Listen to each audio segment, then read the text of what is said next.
嗱，一間2005年就成立嘅公司，竟然呢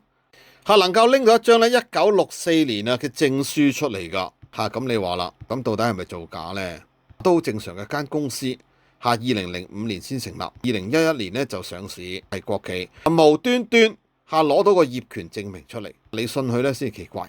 好啦，而且呢個地方呢更加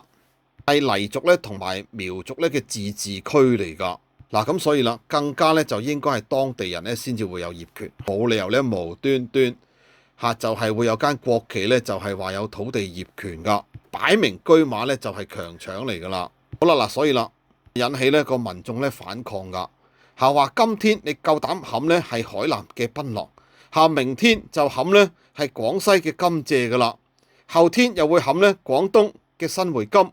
再過幾日咧就會咧係食福建人㗎啦。好啦，所以啦，觸發咧抗爭就係咧中共必然會發生嘅事情，因為咧中共有權力在手嘅人就將所有其他人咧係當成韭菜。